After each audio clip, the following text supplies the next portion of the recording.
Guys welcome to defence spectrum.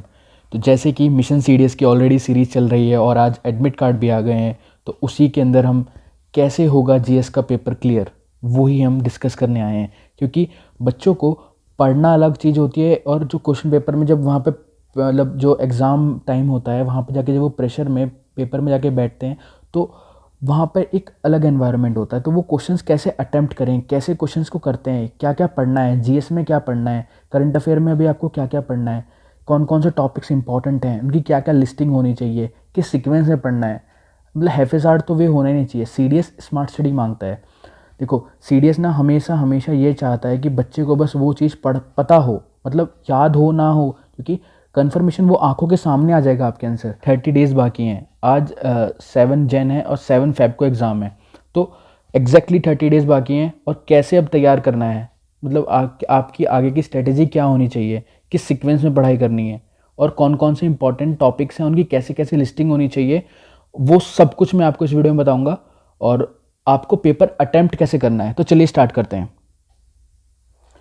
तो ये देखिए आपका ये सिलेबस है, इसके ये क्वेश्चंस लिखे हुए हैं यहाँ पे, क्या क्या सिलेबस है, क्या कौन कौन से क्वेश्चंस आते हैं, कितने टाइप मतलब कितने क्वेश्चंस आते हैं। तो आपको अगर साइंस तैयार करना है, अगर मैं तो ये बोलूँगा कि आपको कोई भी 3 टॉपिक्स पकड़ लो, मतलब 3 सब्जेक्ट्स पकड़ लो और उनको कंप्लीट करके जाओ। देखो करंट अफेयर अपनी फर्स्ट प्रेफरेंस रखना, क्योंकि 25 क्वेश्चन आएंगे, हर बार आते हैं। लास्ट जो नहीं आ पाए थे वो केवल कोविड की वजह से नहीं आए थे, बट इस बार क्वेश्चन पक्का आएंगे आपके एग्जाम के अंदर। 25 से 30 क्वेश्चन आते हैं करंट अफेयर के, और 30 क्वेश्चन साइंस के आते हैं। पॉलिटी के 16 क्वेश्चन आते हैं, हलवा, इसको मैं हलवा क्वेश्चन बोलता हूँ क्योंकि पॉलिटी बहुत आसान आती है। ज्योग्राफी में मैपिंग आती है। मैपिंग के साथ साथ आजकल वो क्लाइमेटोलॉजी से बहुत क्वेश्चन पूछ रहे हैं सीडीएस में, ठीक है ना, वर्ल्ड क्लाइमेटोलॉजी खासकर। कॉपियंस क्लासिफिकेशन से पिछली बार 2 क्वेश्चन आए थे, जैसे AWG, ये सब मैं आपको करवाऊंगा, क्योंकि ज्योग्राफी में मैं केवल इंपॉर्टेंट टॉपिक्स करवा रहा हूँ। इस बात की मैं गारंटी लेता हूँ कि आपका इस बार का सीडीएस का पेपर क्लियर होगा अगर आप डिफेंस स्पेक्ट्रम को फॉलो करेंगे। अब आते हैं हिस्ट्री के ऊपर। हिस्ट्री के जो इंपॉर्टेंट टॉपिक्स हैं वो ऑलरेडी मैंने टेलीग्राम पे भेज दिए हैं। टेलीग्राम पे एक ऑडियो आई है, उस ऑडियो को आप पूरा सुनना। उसके साथ साथ मैंने उसमें ये बताया कि एंशिएंट, मिडवल और मॉडर्न, इसको कौन कौन से टॉपिक्स कहाँ कहाँ से पढ़ने हैं, कैसे कैसे पढ़ने हैं। मैंने उसमें पीडीएफ के लिंक भी दे रहा हूँ मैं उसके अंदर। टेलीग्राम का लिंक जो है वीडियो के नीचे है, उसको ज्वाइन करिए। और इकोनॉमिक्स जो है, इकोनॉमिक्स की ऑलरेडी एक वीडियो आ चुकी है, इसमें मैंने बताया कि इकोनॉमिक्स में केवल वो इम्पॉर्टेंट टॉपिक्स बताए हैं जो हमेशा आते हैं। तो प्लीज़ ये वाला वीडियो पक्का देखना, आप प्लेलिस्ट में होगी ये वाली वीडियो। और साइंस की ऑलरेडी 2 वीडियो आ चुकी हैं, तो साइंस की वीडियो भी प्लीज़ देखना आप, ठीक है। अब मैं आपको ये बताता हूँ, जैसे अगर आप सीडीएस का क्वेश्चन पेपर देखेंगे तो 120 क्वेश्चन आते हैं, ठीक है, जीएस में। और एक क्वेश्चन अगर आप सही करते हैं तो 0.833 नंबर्स आपको मिलेंगे, और अगर आप एक क्वेश्चन गलत कर देते हैं तो आपके 0.277 नंबर कटते हैं। तो मैं आपको ये बताता हूँ कि पेपर को अटेम्प्ट कैसे करना है। सीडीएस के पेपर, आप कोई भी एक पेपर उठा लीजिए, अगर आपने लास्ट ईयर भी कोई दिया हो तो आप उसी को उठाओ और उसी को देखो कि आपने क्या क्या गलतियाँ करी हैं उसके अंदर। कि पेपर को अटेम्प्ट करने का भी एक कला होती है, एक आर्ट होता है। तो वो आर्ट मैं आज आपको बताऊंगा कि उसको अटेम्प्ट करते कैसे हैं। ये देखो, अगर आप 25 क्वेश्चन सही करके आते हैं तब आपके 20 नंबर आते हैं, और 20 ही नंबर आपके कट ऑफ है, मतलब 20 पॉइंट कुछ नंबर आएंगे। तो अगर आप 25 क्वेश्चंस करके आते हो तब आपके 20 नंबर आते हैं। तो मेरा जो मानना है, मेरा मानना ये है कि कोई बंदा अगर पेपर के अंदर 80 क्वेश्चन ठोक के नहीं आता, 80 क्वेश्चन करके नहीं आ रहा, तो मतलब इसके बीच में तो होना ही चाहिए कम से कम 65-70, ये आपका टारगेट होना चाहिए। ये आपको टारगेट करना ही पड़ेगा अगर आपको सीडीएस क्लियर करना है, क्योंकि यूपीएससी के अंदर सारे जो क्वेश्चंस आते हैं ना, वो सारे के सारे ट्रिकी क्वेश्चन आते हैं। जितने भी ट्रिकी क्वेश्चन आते हैं, अगर आप एग्जैक्टली आप उनको सही भी मार के आते हैं तब भी वो क्वेश्चन गलत हो जाता है, सिली मिस्टेक्स बोलते हैं उनको। तो उसको ओवरकम करने के लिए आपको ज़्यादा अपने अटेम्प्ट्स बढ़ाने पड़ेंगे। अब मैं बताता हूँ कि अटेम्प्ट्स कैसे बढ़ेंगे। मतलब ऐसा नहीं कि आप तुक्के मार रहे हो, तुक्का मारना अलग चीज़ होती है और पेपर को एनालाइज करके अटेम्प्ट करना वो एक अलग बात होती है। तो वो चीज़ मैं आपको बताऊंगा कि एनालाइज कैसे करते हैं। देखो, अगर आप 50 क्वेश्चन करके आते हो तो आपके 41 नंबर आएंगे, 60 क्वेश्चन करके आओगे तो 50 नंबर आएंगे। तो मेरे हिसाब से 60 से 70 के बीच में आपके अटेम्प्ट्स रहने ही चाहिए अगर आपको सीडीएस का पेपर क्लियर करना है। तो ये अटेम्प्ट्स, तो अगर आप 25 से क्वेश्चन गलत मतलब सही करके आते हो, उसमें से अगर एक भी क्वेश्चन गलत हो जाएगा तो आपका पेपर क्लियर नहीं होगा। तो हमेशा एक्यूरेसी भी मेंटेन करके रखनी है, और पेपर को कैसे क्या आर्ट होना चाहिए वो भी मैं आपको बताऊंगा। देखो नेक्स्ट स्लाइड पे चलते हैं।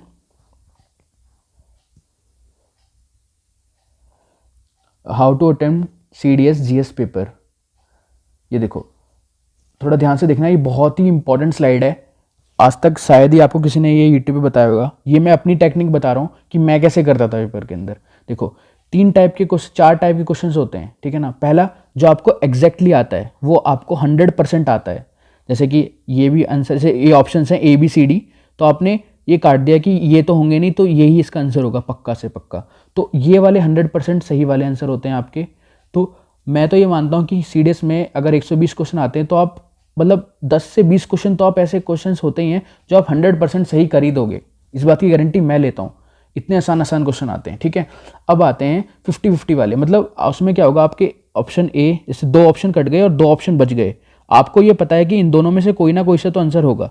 ये भी ऐसे क्वेश्चन आपके फंसेंगे, कम से कम 20 से 30 क्वेश्चन फंसते हैं यार, मेरे खुद के फंसते हैं, मैं बता रहा हूँ ना आपको। तो 20 से 30 क्वेश्चन फंसेंगे, तो आपको तुक्का मारना ही पड़ेगा। आप ये नहीं बोल सकते कि मैं तो बस 20 ही क्वेश्चन करके आऊँगा या 25 ही क्वेश्चन करके आऊँगा। तो आपको यहाँ पे कैलकुलेटेड रिस्क लेना पड़ेगा। इसको आपने अगर वो स्कैम वाली वो देखी हो तो उसके अंदर क्या था, रिस्क है तो इश्क है। तो यही वाला फॉर्मूला यहाँ पे लगेगा भाई। मैं फंडे बता रहा हूँ, ऐसे ही एग्जाम क्लियर होता है। अगर आपके 2 क्वेश्चन फंस रहे हैं ना, 2 ऑप्शन फंस रहे हैं, तो तुक्का मारो, मतलब ऐसे मारो। देखो, उसको ऐसे करके रखो, मैं ऐसे करके रखता था उनको। जैसे अगर समझो ऐसे 15 क्वेश्चन आ गए, ठीक है, और उसमें जाके फिर आखिर में जाके उसको ज़्यादा थिंक मत करो। ओवर थिंकिंग से क्वेश्चन गलत होता है। कोई भी एक मार दो, पहले में कुछ ही मार दो, फिर मतलब जैसे आपने कोई भी 2 कर रखे हैं, अल्टरनेट मारते चले जाओ। मतलब इसको तुक्का बोलोगे आप, लेकिन मैं आपको गारंटी बता रहा हूँ, इसमें से आपके 8 से 9 क्वेश्चन सही होते हैं भाई, होते हैं। मैं आपको एक एनालाइज दिखाऊंगा, इसके बाद 3 बच्चों का एनालाइज दिखाऊंगा मैं आपको, वो भी आप ध्यान से देखना, आपको पता चलेगा कि कितना बेनिफिशियल होता है ये। और जो थर्ड टाइप के क्वेश्चन होते हैं, ये होते हैं कि आपको ये पता है कि बस ये तो हो नहीं सकता, एक तो नहीं होगा, इन तीनों में से कोई सा आंसर होगा। ऐसे भी आपके पास क्वेश्चन फंसेंगे। अगर ऐसे क्वेश्चन आपके समझो फंसते हैं 10, तो मैं तो ये आपको बोलूँगा अटेम्प्ट देम। मैं तो अटेम्प्ट करता हूँ उनको, क्योंकि मेरे ये वाला और ये वाला जिसका सॉलिड पार्ट है ना, जिसको अपने इस पे और इस पे भरोसा है, तो वो इसको अटेम्प्ट कर सकता है।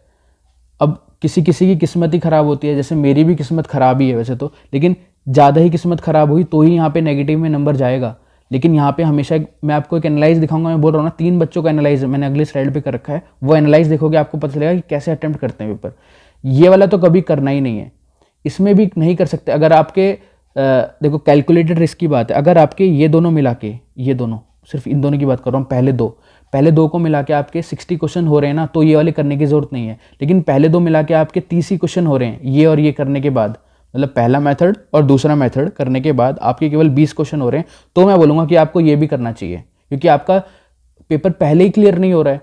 अगर आप रिस्क नहीं लोगे तो पेपर तो वैसे ही क्लियर नहीं होगा, तो ये भी कोई फ़ायदा नहीं है। लेकिन अगर आपके पहले 2 मिला के 60 to 70 क्वेश्चन बैठ रहा है, तो मैं बोलूँगा कि आप रिस्क लेने की कोई ज़रूरत नहीं है फिर आगे, क्योंकि आपने यहीं तक कि 70 क्वेश्चन कर चुके हैं इन दोनों के अंदर, इसके और इसके अंदर।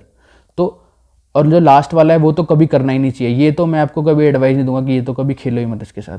तो इसके साथ तो पक्का खेलना है। इसके साथ तब खेलना है जब आपको पता हो कि आपके अभी 30 ही क्वेश्चन हुए हैं और आपको खेलना पड़ेगा, ठीक है ना। तो ये एक ट्रिक है, ट्रिक भी बोल सकते हो आप इसको, या यार ये मेरी टेक्निक है, मैं ऐसे करता हूँ क्वेश्चन को, पेपर को कम से कम 2-3 बार में पलट लेता हूँ।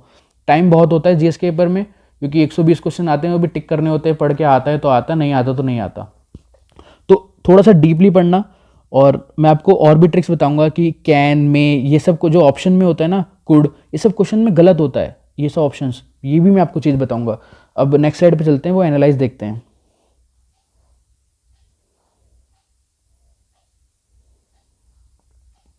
ये देखिए एनालाइज, ये एक बच्चा है, इसका नाम है अमित, दूसरा है सुमित, और ये है XYZ जिसका पेपर क्लियर होगा, इसका भी क्लियर होगा। देखते हैं अभी। इस बंदे ने किया 40 क्वेश्चन, ठीक है ना। ये बहुत ही कॉन्फिडेंस में था, पढ़ के गया था, और इसके 20 क्वेश्चन हो गए रॉन्ग और 20 क्वेश्चन हो गए राइट। तो इसका स्कोर आ रहा है 11 नंबर।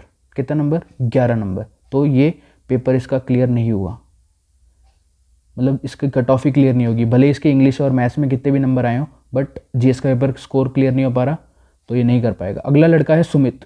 सुमित जो बंदा है वो 60 क्वेश्चन ठोक के आता है, अब मतलब करके आता है। और देखो, अब 25 क्वेश्चन जो इस बंदे के हैं वो गलत हैं।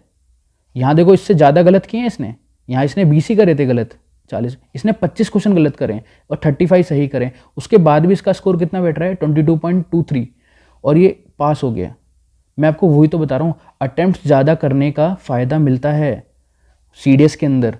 ये बात आपको शायद ही कोई बताएगा, अटेम्प्ट ज़्यादा करने का फ़ायदा मिलता है। और यहाँ देखो, अब कैलकुलेटेड रिस्क की बात मैं बता रहा हूँ। देखो ये कोई बंदा है XYZ, इसका नाम मैंने लिया है, इसने टोटल 80 क्वेश्चन करें, 50 इसको 100% पता था कि इसके सही हैं, 25 क्वेश्चन, और जो बाकी के 25 में 50% डाउट था। तो मैंने ये ले लिया कि उसके 12 सही हैं, 13 गलत हैं। तो यहाँ पे उसको देखो फ़ायदा कितने का हो गया, +6.39 का। और 30 क्वेश्चन थे जिसमें उसका 3 ऑप्शन बैठ रहे थे, मतलब A B C D। उसको ये पता था कि एक तो नहीं होगा, या तो ये होगा, या तो ये होगा, या तो ये होगा। उसने 30 क्वेश्चन ऐसे बैठ रहे थे, इसमें उसको ये पता था कि ये 3 होंगे, तो उसने वो क्वेश्चन भी कर दिए। उसमें से इसके 20 क्वेश्चन गलत हो गए। कितने? 20। 30 में से 20, मैं ज़्यादा गलत मान रहा हूँ, और 10 सही हो गए। उसमें भी इसको फ़ायदा हो गया 2.79 का, उसमें भी इसको फ़ायदा है। तो इसका टोटल जो स्कोर बैठ रहा है वो 30 बैठ रहा है, मतलब इस अमित सुमित से भी ज़्यादा बैठ रहा है XYZ का स्कोर। तो यही चीज़ मैं आपको बता रहा था कि पेपर को अटेम्प्ट करने का एक तरीका होता है, उस तरीके से ना ये अटेम्प्ट्स आगे बढ़ेंगे तो स्कोर आपका बढ़ेगा। CDS में, UPSC में आपकी नॉलेज चेक के साथ साथ ना ये चेक हो रहा है कि बच्चे ने जो मेहनत करी है उसको वो एग्ज़ाम पॉइंट ऑफ व्यू में लगा भी पा रहा है कि नहीं, वो उसको इम्प्लीमेंट कर पा रहा है कि नहीं, क्योंकि ये बहुत इंपॉर्टेंट होता है। ठीक है गाइस, तो एक बार नेक्स्ट स्लाइड में अब मैं इंपॉर्टेंट चीज़ बता देता हूँ।